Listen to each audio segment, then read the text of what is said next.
उसने एक छोटे से भेड़िए को अपने बच्चे की तरह पाल पोस कर बड़ा किया, लेकिन अंत में उसे फिर से प्रकृति की गोद में अपने भेड़िया झुंड के पास लौटने देना पड़ा, क्योंकि उसका मानना था कि जीवन से भी अधिक कीमती होती है आज़ादी। ग्रिन बचपन से ही ली वेई के साथ बड़ा हुआ था, इसीलिए वो भी ली वेई को अपना परिवार मानता था। लेकिन एक घास के मैदान के भेड़िए के लिए सबसे सही जगह वही होती है, खुला मैदान, आज़ाद प्रकृति।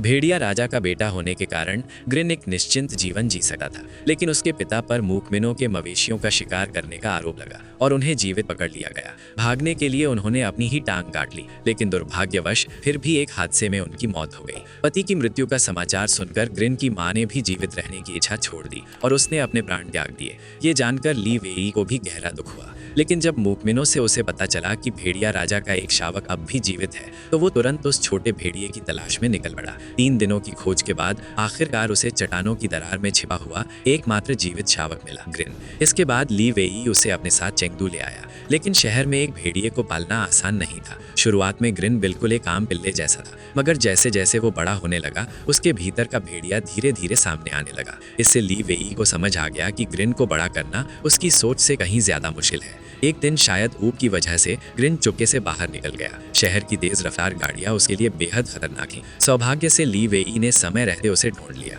इस घटना के बाद उसने ग्रिन को चिड़ियाघर भेजने के बारे में भी सोचा, लेकिन जब उसने वहां आजादी खो चुके भेड़ियों को देखा तो उसने ये विचार छोड़ दिया। आखिरकार ली वेई ग्रिन को लेकर चेंगडू से वापस खास के मैदान में लौट आया। अपने असली घर में लौटकर ग्रिन बेहद खुश था, वो यहीं का था। लेकिन जब भी ली वेई उसे पुकारता, ग्रिन तुरंत उसके पास दौड़ा चला आता।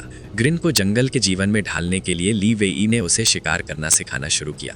बुद्धिमान ग्रिन ने जल्द ही एक जंगली खरगोश का शिकार कर लिया। भले ही शिकार छोटा था, लेकिन ये उसके लिए एक बड़ी उपलब्धि थी। ग्रिन के लिए ली वेई ने कुछ समय के लिए घास के मैदानों में ही रहने का फैसला किया। वो चाहता था कि ग्रिन पूरी तरह से जंगली जीवन के अनुकूल हो जाए, उसके बाद ही वो वहां से जाए। लेकिन तभी एक दुर्घटना ने उसकी योजना बदल दी। ली वेई गंभीर रूप से बीमार पड़ गया।